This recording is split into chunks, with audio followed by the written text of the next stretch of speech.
Mesdames, Messieurs, bienvenue dans ce journal qui s'ouvre sur Ecopolis Télévision. Tout de suite, le sommaire. La RDC qualifiée pour la Coupe du Monde 2026 après sa victoire 1-0 contre la Jamaïque. Axel Tuanzebe a délivré les siens durant les prolongations au Mexique. Un retour sur la scène mondiale attendue depuis 1974. Le tour d'horizon de la ferveur nationale dans ce journal.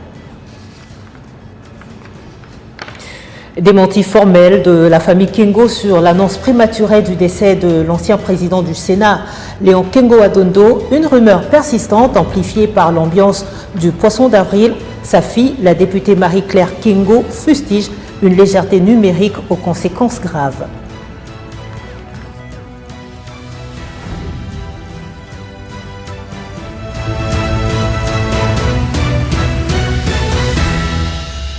« 52 ans après l'épopée des léopards au pays de France Beckenbauer, la République démocratique du Congo retrouve les sommets du football mondial. Hier mardi au Mexique, les hommes de Sébastien Desabre ont arraché leur billet pour le mondial 2026 en s'imposant 1-0 face à la Jamaïque.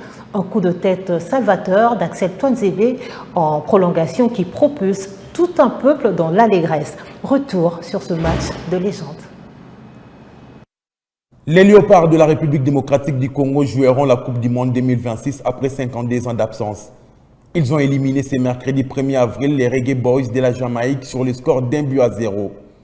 L'unique réalisation de la rencontre a été inscrite de la tête par Axel Tuanzebe à la 100e minute des Jeux sur corner. Un but arraché dans la douleur au terme d'un match âprement disputé. La RDC évolua dans le groupe K, aux côtés du Portugal, de la Colombie et de l'Ouzbékistan.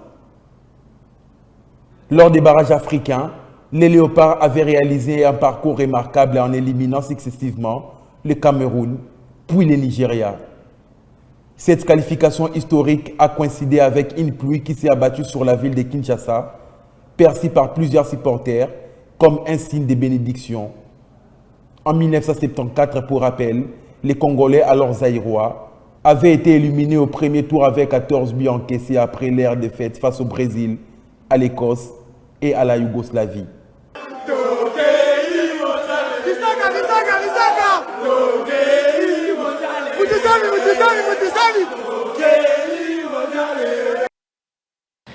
Ça y est, ils l'ont fait, les Léopards s'envolent pour le mondial 2026 et avec eux tout un peuple. Ce mercredi, la République démocratique du Congo a oublié ses clivages pour ne porter qu'une seule couleur, le bleu, jaune et rouge. Des scènes de liesse populaire incroyables nous parviennent de tout le pays. À Kinshasa, la ferveur a été totale et l'ambiance tout simplement électrique. La réponse dans ce grand format proposé par Fortuné Fossa. Est-ce qu'on est d'accord? On est d'accord? Oui. Oui. Vous allez vous qualifier? Oui. Et merci.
Après 52 ans après, aux Angola, voilà qui est indi.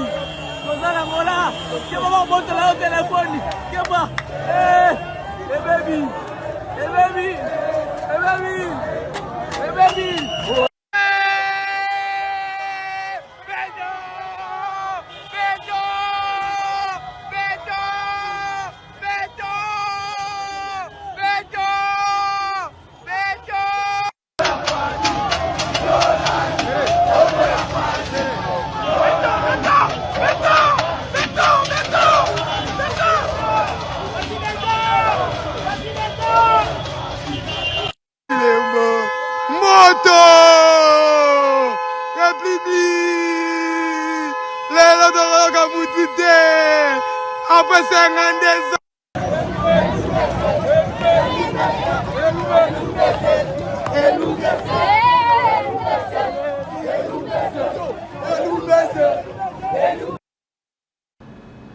Le monde entier salue ce retour au premier plan. Gianni Infantino, président de la FIFA, n'a pas tardé à féliciter les léopards sur les réseaux sociaux, sur la pelouse. L'un des grands artisans de cette épopée, Meshak Elia, est apparu très ému en zone mixte. Et sur la toile, c'est l'explosion.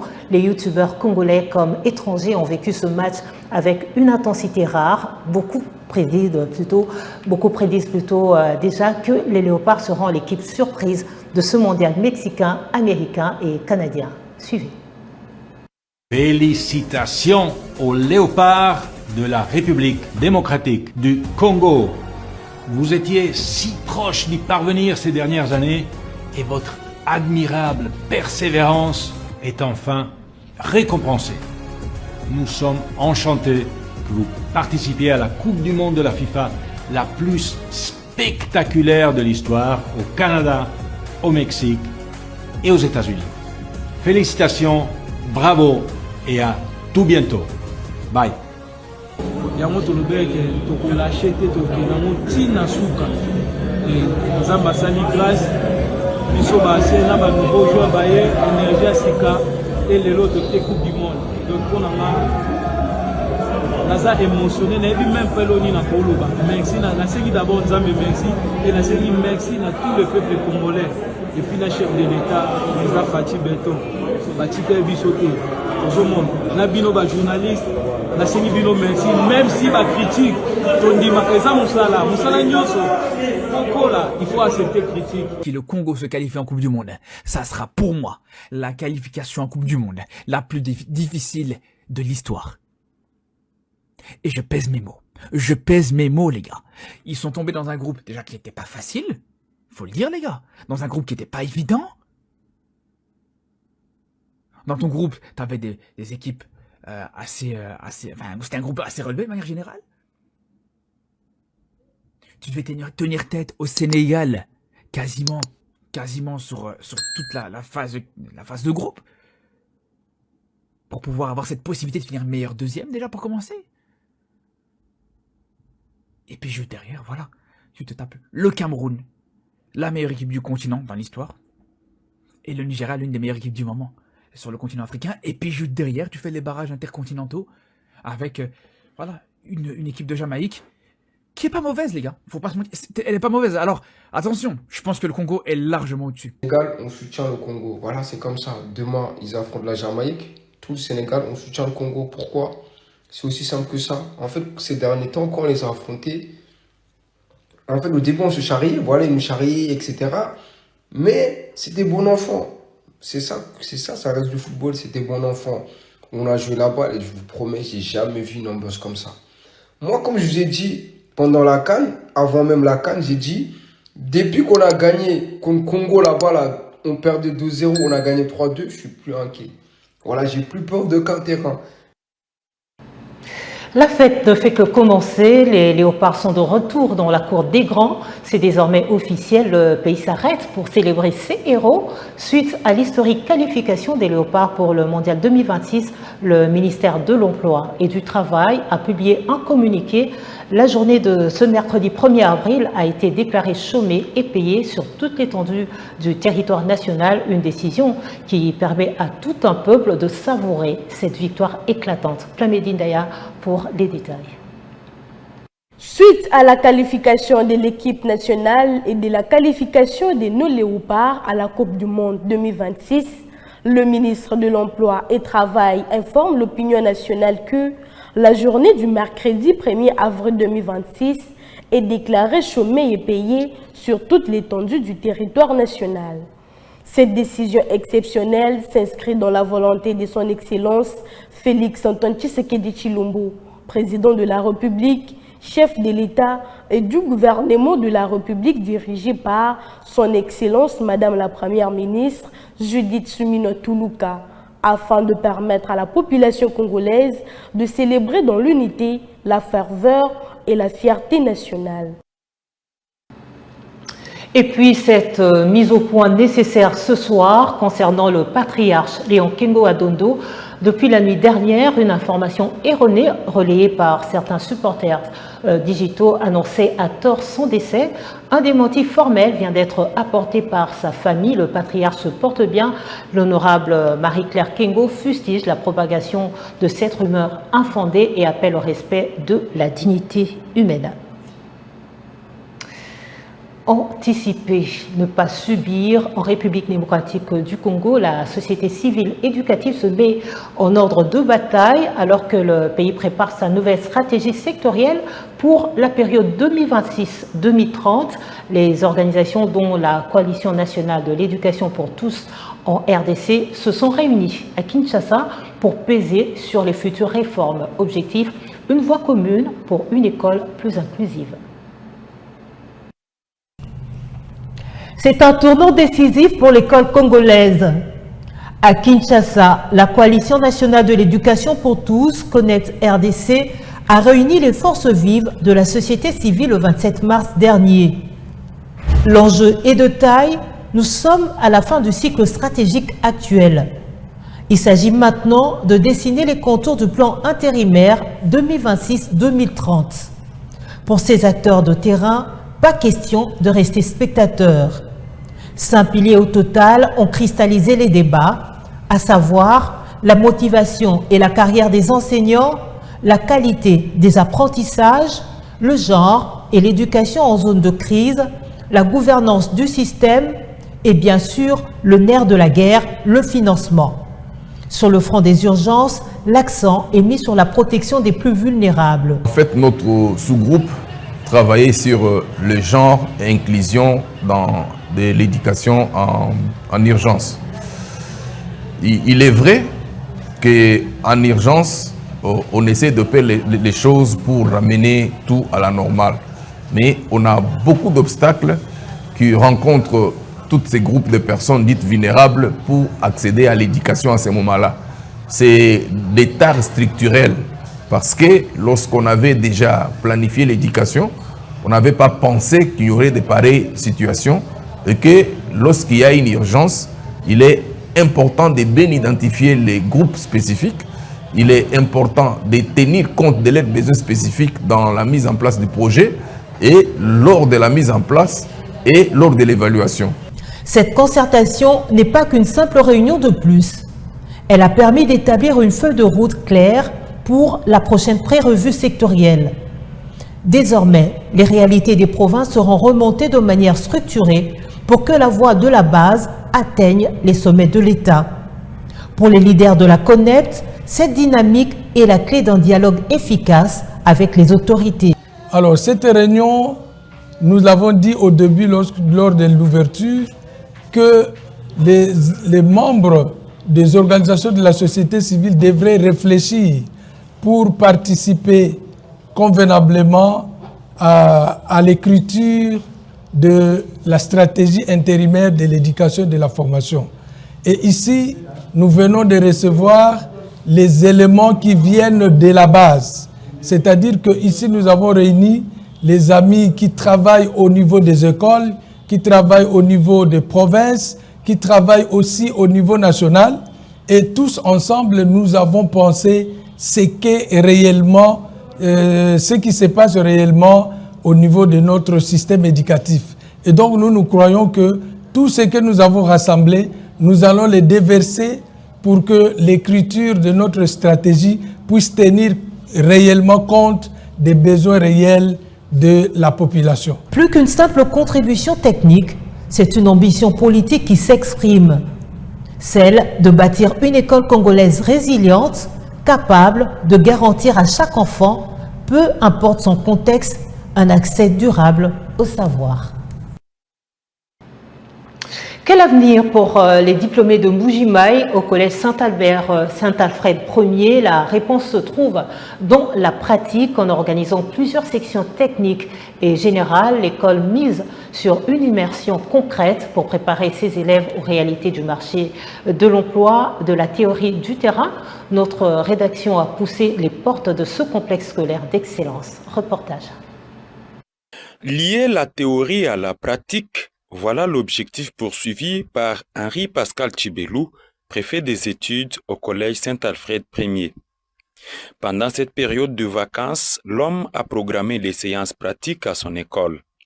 Les constats faits par nos reporters mardi 31 mars 2026 révèlent que les apprenants de cette institution étaient présents à ces séances et chacun était concentré au travail. Un véhicule disponibilisé par l'école était sur place et les élèves de la mécanique y pratiquaient sous la supervision des enseignants ainsi que du préfet.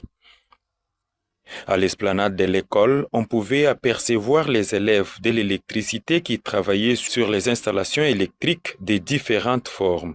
À l'intérieur, les apprenants de la coupe et couture travaillaient à l'aide des matériels mis à leur disposition. Henri-Pascal Tchibelou précise que ceux de la pédagogie sont en train d'apprendre à travers les écrans plats comment dispenser les cours. Après avoir étudié la théorie, nous avons bien voulu déconcilier cette théorie-là à la pratique, raison pour laquelle vous voyez les différentes options devant vous en train de passer leur séance pratique. Il y a la mécanique générale, il y a un véhicule qui est mis à la disposition de l'école, le véhicule que j'ai acheté pour que les élèves de mécanique puissent apprendre la conduite automobile. Derrière moi, il y a les élèves de l'électricité qui sont en train de faire leur schéma sur les panneaux. À l'intérieur, nous avons les couturières. Les couturières sont en train de coudre à l'aide des machines mises à leur disposition par le collège Saint-Alfred. À part ça, il y a aussi les élèves des sciences. Les élèves des sciences, aujourd'hui, ils vont fabriquer les vins.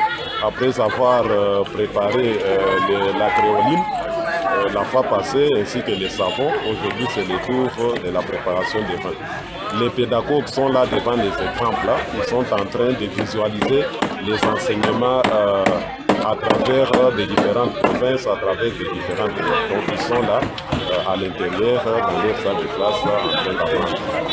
Henri-Pascal Tchibelou demande aux parents de faire confiance à son école qui ne forme pas les chômeurs. Le collège Saint-Alfred Ier est au numéro 6 de l'avenue de la Mission, quartier Benetchiboaboa, dans la commune de La Mouya, à Mbujimaï. Autonomiser la femme congolaise par l'entrepreneuriat, c'est l'objectif majeur porté par Marie-Natacha Masuka, la présidente de la fondation éponyme, vient de concrétiser un projet ambitieux de microfinance destiné à soutenir les jeunes entrepreneurs. Pour cette phase de lancement, 5 bénéficiaires ont eu le privilège de recevoir un appui financier direct, un coup de pouce décisif pour booster leurs activités, comme détaillé dans ce reportage. Des invités de marque, parmi lesquels la gouverneure de province, Marie-Thérèse Masuka Saini, ainsi que plusieurs personnalités du monde des affaires et de la politique, des jeunes entrepreneurs et des partenaires du projet, ont répondu présents pour découvrir cette initiative salvatrice portée par Marie-Natacha Masuka, un nom qui s'inscrit progressivement en lettres d'or dans les annales de la province du Lualaba et de la République démocratique du Congo. Grâce à cette innovation porteuse d'espoir et du changement. Après avoir lancé un appel à projet visant à soutenir les jeunes entrepreneurs du Lualaba, la fondation portant son nom dont l'objectif est de promouvoir l'entrepreneuriat congolais et de donner aux jeunes les moyens de concrétiser leurs idées, franchit désormais une étape décisive, celle du financement des projets sélectionnés. Pour cette première édition organisée au crépuscule du lundi 30 mars dans la salle polyvalente du Cloud 9 Hotel, 5 jeunes entrepreneurs ont eu le privilège de bénéficier d'un appui financier. Chacun d'eux a reçu un chèque destiné à booster son entreprise et à accélérer sa croissance. Pour Marie-Natacha Masuka, promotrice de la fondation, il ne s'agit nullement d'un geste anodin, mais plutôt d'une vision à long terme. Celle-ci s'inscrit dans un engagement citoyen visant à contribuer à la relance économique et au progrès social de la République démocratique du Congo. Ce moment est pour moi l'aboutissement d'un rêve né il y a bien longtemps, lorsque j'étais encore enfant. Déjà, une idée ne me quittait pas, celle d'aider, de soutenir et surtout de créer des opportunités là où il n'y en a pas toujours. Aujourd'hui, cette fondation en est la concrétisation. Mais j'ai très vite compris une chose essentielle. Rien de grand ne se construit seul. Et c'est précisément pour cela que nous sommes réunis ici ce soir. Pour cette première édition, la Fondation a fait un choix fort, celui de s'engager pleinement en soutenant elle-même l'ensemble des projets sélectionnés. Car derrière chaque projet, il y a bien plus qu'une idée, il y a un avenir. Comme le disait Nelson Mandela, cela semble toujours impossible jusqu'à ce que ce soit fait. Alors poursuivons cet engagement ensemble.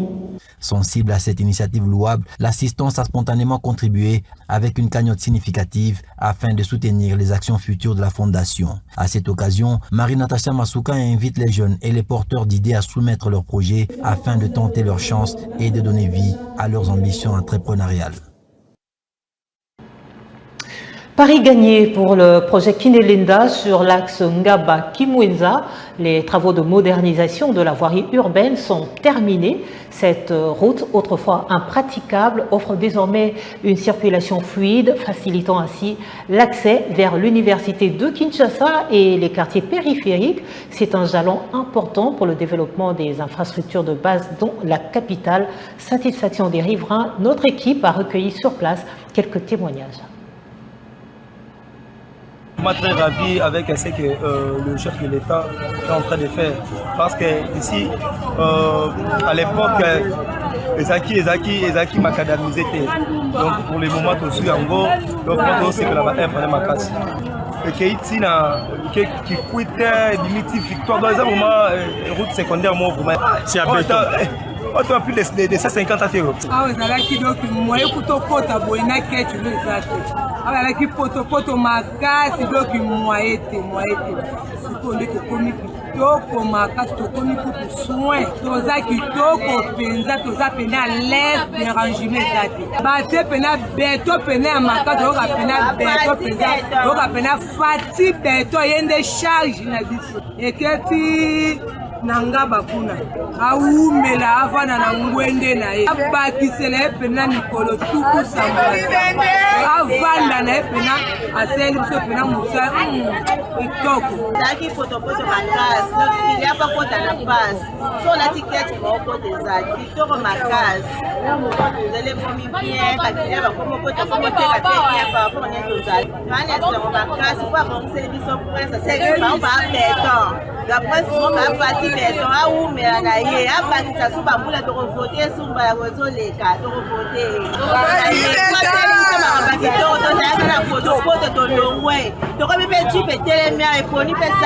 mon frère, en tout cas vraiment, c'est là où il y a des zalaki salité makasi, zalaki mabe, umeli lotam. Awo soki mbole beti ba mamo ba kovanda boite ba kokoka kovanda tu. Na solo, na poto ba biloko nyonso, mais ici pe dita to moni kaka projet ekoti malamoko ba badi nzela. Asali ke musala ngo rapide, isili mais là so ekomi kitoko. Lelo bezaki poto leo moi on est comme ça mai poto on biso fati béton c'est biso asa biso principalement bébé pour que vous connaissez le lodi bakula bana béton awa yemo ba béton bakula bana béton mais la vraiment c'est quand na pesa kuna batu wana net ba niveau haut tu n'es que d'abord ba full biso tuna biso poisse bino ba komona bombo ba su ba fuga ba ka niveau na sikone timbola se bet mai tonda kwa ka niveau ko sikone charge na maman nzela mo mama eleka ezate yana singa ba ndeko na biso baza mutima malamu bayeba o basala.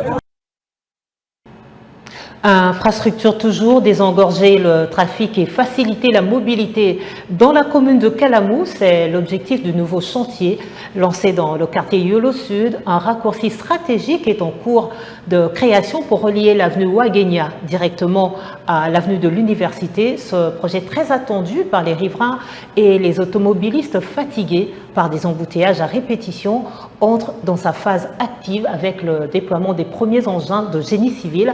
Pour plus de précisions sur les spécificités techniques et la durée de l'ouvrage, on écoute l'ingénieur du ministère provincial des infrastructures et travaux publics. Oui, premièrement, tout là,